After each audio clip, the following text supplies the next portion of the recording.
Trust the media, they're all full of lies. What do you know a little bit, all hoping you die. Live free or die. Live free or die. Live free or die. Live free or die. Hello, everyone. My name is Cameron Weber. I'm an economist and historian. Welcome to another exciting edition of Hardfire TV on Brooklyn Free Speech Cable. Today, we are discussing what is known as crony capitalism. Crony capitalism is when politicians game the system to give special treatment under law and tax breaks to their political contributors. So crony capitalism is when politicians game the system. This makes everyone worse off, of course, except the crony capitalists and the politicians themselves. Today on the show, we have Derek Sacerdote. Derek, welcome to the show. Hi, Cameron. Nice to be here. Back again. It's been a while. Did I pronounce your name correctly, your last name? You pronounced it perfectly. Great. Derek is a self-employed entrepreneur and off-grid electrical specialist. Enthusiast and a consultant, we've done a show on that. And Derek has appeared many times on Hardfire. The most popular shows we've done, Derek, if you remember, are Why People Are Leaving New York, that taxes and regulations, the economics of disasters. That was a popular one we did. Very much. I quote that show often. Yeah? In competition. Yeah, it's a good one. And why Adam Smith is not a free market economist. And Derek was also a participant on a series of programs we did during the COVID lockdowns when the BRIC TV studio closed. Welcome back to the show, Derek. Thank you very much. Great to be here.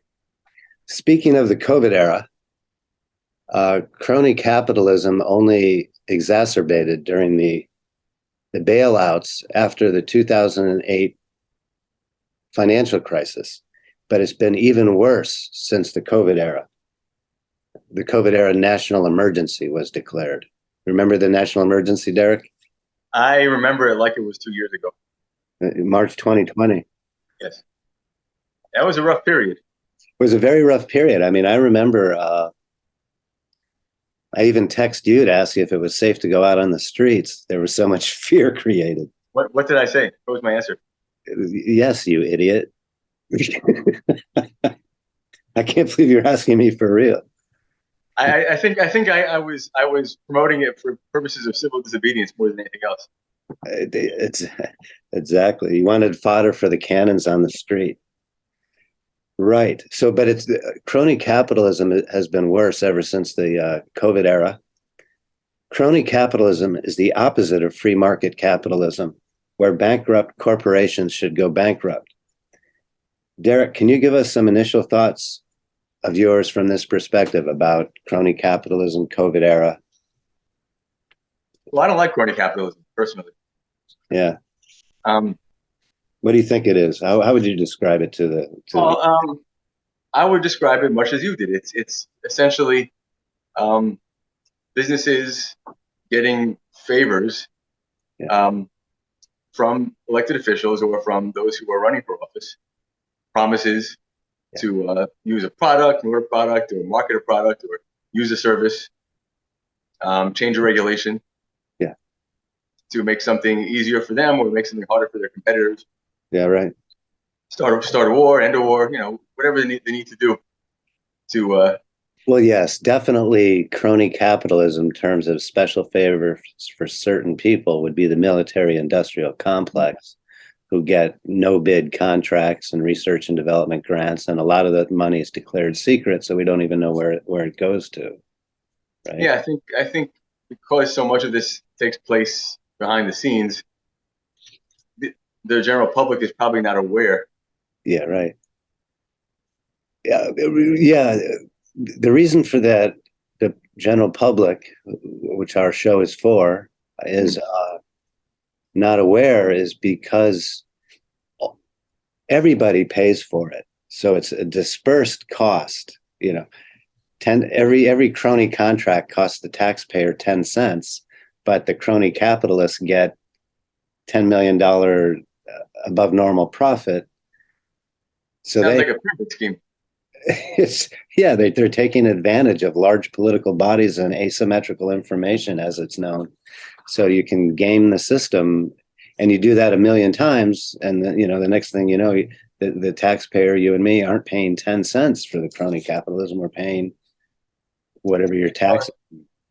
I saw somewhere that members of Congress should wear like jerseys the way people who wear like the NASCAR. Yeah, with all the sponsors.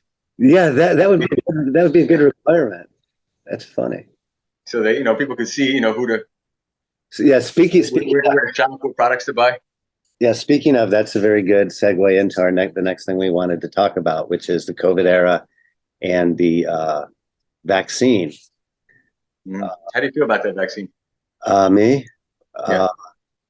Well, I'll tell you what happened is, I was in the Foreign Service, and I went to Senegal in West Africa to serve in the Foreign Service, and they inoculated me against tuberculosis, and then they gave me tuberculosis. So I said, you've been jaded ever since. I applied for a medical exemption, and but there's really no need for me to say whether or not the vaccine is a good or bad thing. But what I do want to talk about is, right, 85% of members of Congress get campaign donations from Big Pharma, right? Both Republicans and Democrats should be wearing the Moderna patch and the Pfizer one. The Pfizer one's the worst contract. Sporty. Yeah, real sporty. The part of the national emergency of under the COVID era declared by the previous president, extended by the current president, and then extended again by the current president, is that it allows the federal government to do no compete contracts. So they can just give contracts to whoever they want without having to bid them, nor share the terms of the contracts. So they're once you get it out in the ether that something is an emergency, I think you sort of get the people thinking that things have to be done fast and we don't have time to really take our time. So yeah, I think that gets us to accept exactly that the thing's moving at a pace that we don't have to really analyze it. Well, right. We actually did a show about the national emergencies under the NDAA, and how there's been 60 national emergencies declared in the United States. I think it's a useful tool, for those. Useful for those. Yeah, I mean, to restrict civil liberties at their convenience. An emergency is a very, very good tool. It raises a lot of campaign monies. Yes, when you give no bid contracts that are unauditable, and 85% of Congress gets money from those unauditable pharma firms. So it's no surprise that the federal government is getting a vaccine a priority, because that's where the lawmakers get their campaign contributions. So it's not because they care about us.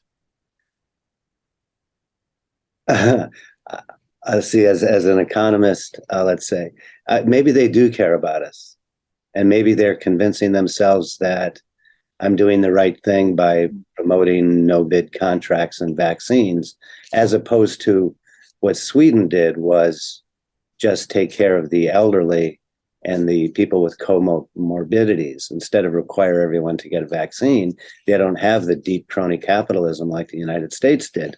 So they allowed people to, so they prioritize, instead of locking down the economy and requiring vaccines, they prioritize taking care of those who are most vulnerable, which didn't happen in the United States. No, we didn't do that. So we killed some of the most vulnerable in this country. Yeah, we put them in the nursing homes and homeless shelters, and battered women's shelters and things like that might be better done in the private sector with more personalized care than a top-down 85% pharma solution.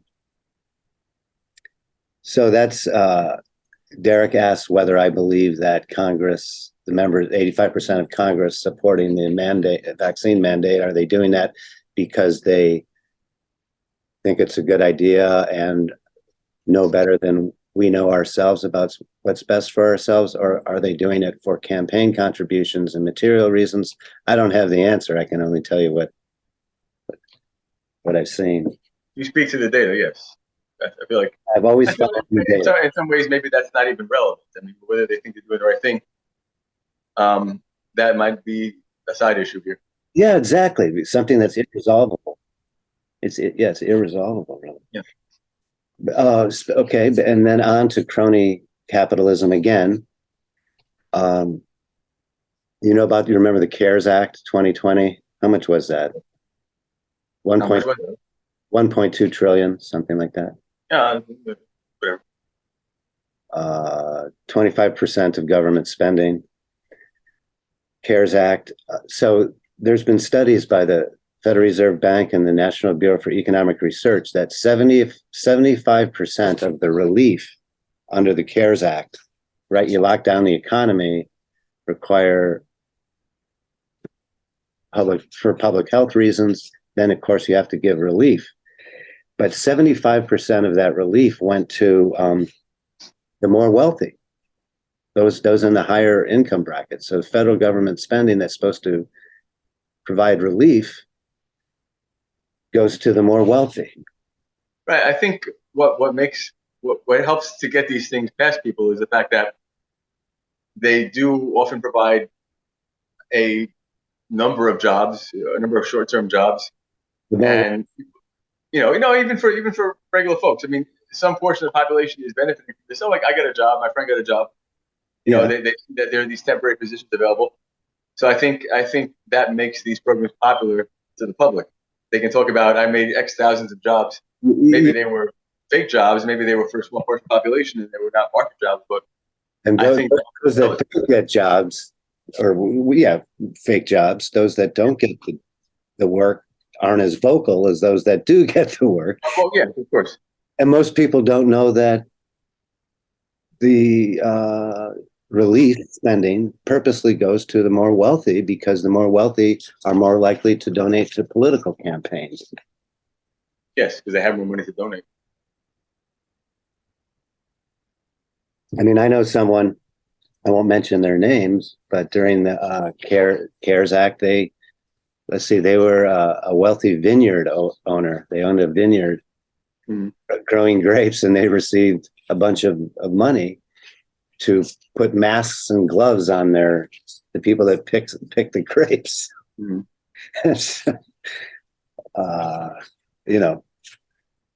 mean, I know people here and there, good or bad thing, found money during COVID somehow, one way or another. Yeah. And about 1.5 billion of the COVID CARES stuff went to fraud. Yeah. I mean, that's what I've heard of.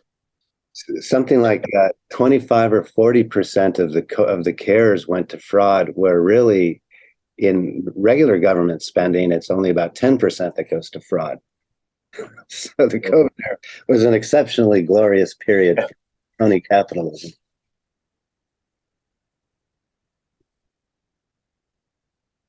So the COVID era relief spending going to the more wealthy is another example of crony capitalism today.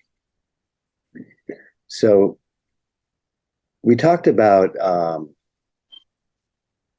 under the national emergency, the federal government is able to do no bid contracts. And there's been about $6 trillion in US government spending during the COVID era. What percentage of that goes to no bid contracts? The most recent political campaign was very expensive, right? It's fairly expensive, yeah. So all this good COVID relief money helped back channel the current elections. Yeah, to me, it seems when you have a no bid contract, how are you ensuring you're getting the best price for a service? You don't.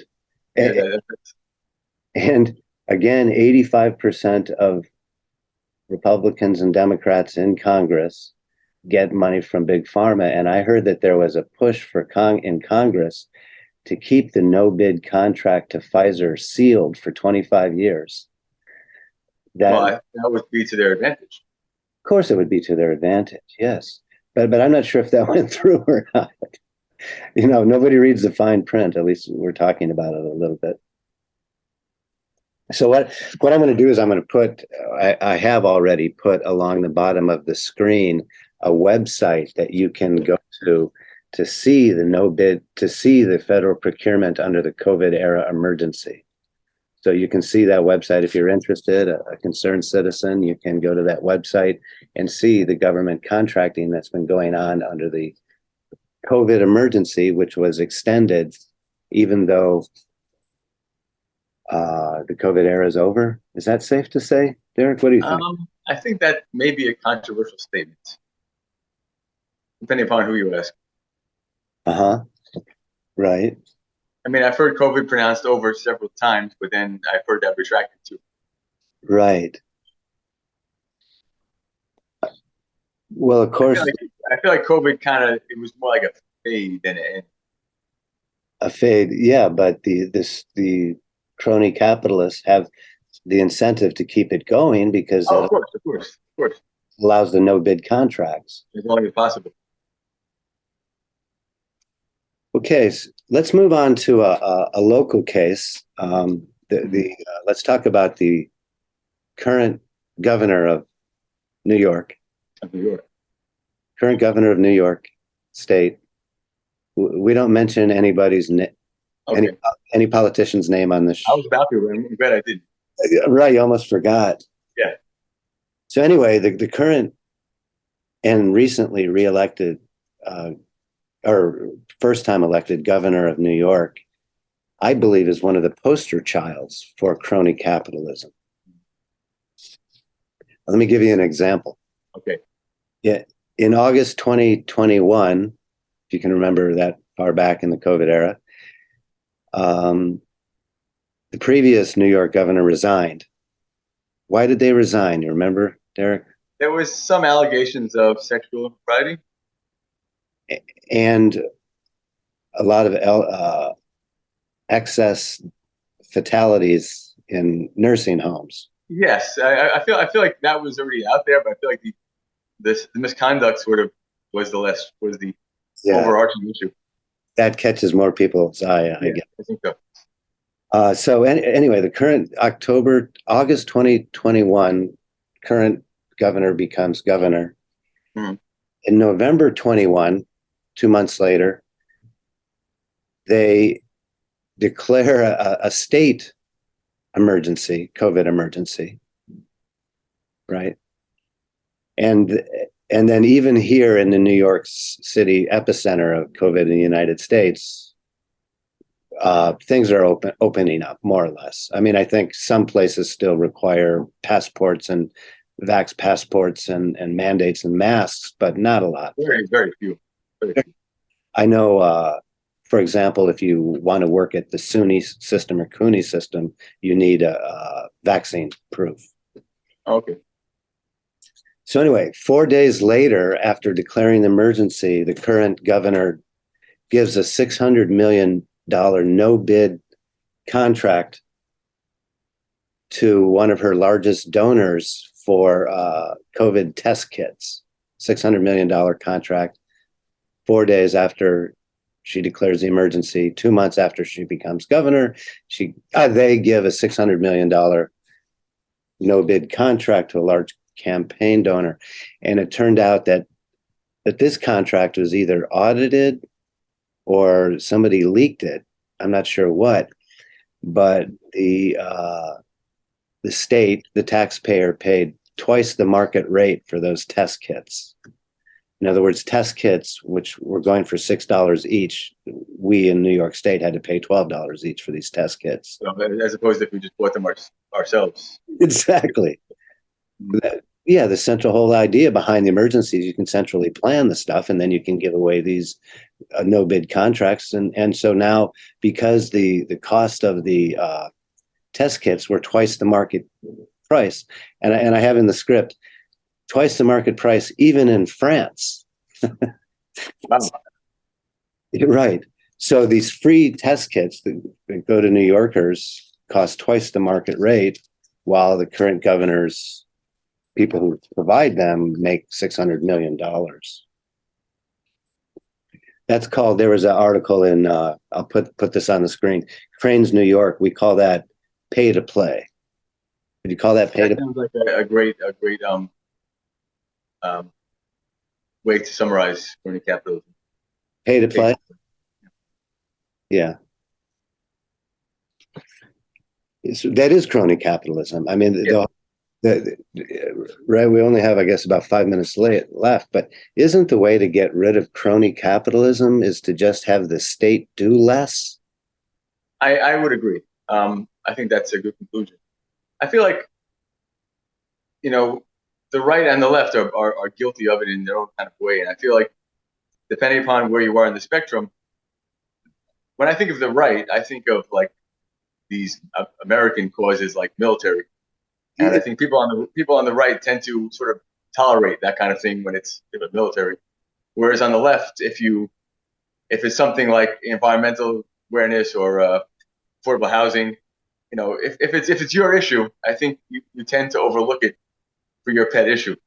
Exactly. Yeah. It's divisive us versus them American politics around jingoism, team red, team blue, when they both do crony capitalism, and it's the same thing. Yeah, and I guess with the pharmaceuticals, you can make a case for the right and the left. Depending upon which demographic we're talking about. Yeah. well, sure. So, The original no bid Pfizer contract was done under the previous president, who was team red, I believe. So, right, we agree that the way to reduce crony capitalism is just have the state do less. Right, because otherwise it's probably harder to trace. It's harder to prove that a legislative act was a direct result of a campaign contribution. It might you could claim it's a coincidence, or it's a pay it forward. You really can't make. It's very hard to make it prove a quid pro quo when things just happen, one after the other. It's very hard to prove it, but we know that the state wants to grow its power. Do we agree with that? I mean, I believe that. Yes. There are some who don't believe that. I believe that. Yes. Yeah, I believe it too, and I've done a lot of work on that, and that was in my dissertation. Was this? There's been theories on the state wants to grow its power, because if the state's not growing its power, then it's losing power. Yes. And who wants to lose power? So by definition, the state needs to grow its power in order to maintain its power. Agreed. So that's why we're seeing more and more crony capitalism. So we've done the federal level, we've done the state level. Now let's move to the local level. Things like zoning regulations and well, those are examples of preventing competition. Is the ultimate crony capitalism. Exactly. The getting a zoning variance so I can build in an area. If I promise you, I'm going to build like 10% affordable housing, and then you'll let me get the variance. Exactly. Or one of my favorite examples of crony capitalism. You and I both live in New York City, in Brooklyn, and I live kind of along the waterfront here. And there's about 5 or 8 Amazon depots, right? So if I order something from Amazon, it comes from 6 blocks away up the street. But Amazon gets all those old World War II depot warehouses tax-free. Tax-free. Because it's just an important infrastructure element? Is that why? Because it provides jobs. And because who else is big enough to take over these huge government warehouses as a turnkey operation? And Amazon doesn't have to pay any taxes on the real estate. That's a big example of crony capitalism. But the example I wanted to give was the current mayor of New York City. This is from a New York Post article. I usually don't like to use the New York Post because it is pro-Republican. Mhm. Yeah. But sometimes the Post can capture a crony capitalist story before others do. And this case, the current mayor's deputy gets a new contract about a month ago. So the current mayor of New York, the deputy mayor firm gets a contract for public safety at the subways. Sounds important. Right. So there's an example of crony capitalism, insider trading, where the current political official in New York City business gets a firm from New York City based on a. It does sound suspicious. Yes, it does. We don't know. We don't know. We're just bringing it to people's attention. Yeah. I mean, you have to use your own judgment. So these things do occur. The larger the state is, the more opportunity for crony capitalism. We're arguing that perhaps it's maybe time for the state to be doing a little bit less and that we can decentralize political power. Thank you. So we have just 30 seconds left in today's Hardfire show. Thank you, Derek, for participating and discussing with us today, Crony Capitalism Today. You're quite welcome. I enjoyed the experience. It was great to chat with you, Cameron. We're going to do another one on some more crony capitalist examples. This will be our December show, December 2022 show on Brooklyn Free Speech Cable, which appears 6 times monthly and then streams through the BRIC Arts Media House. You can also see more than 60 shows on our YouTube channel. We'll see you next time on Hardfire. Thank you. Thank you.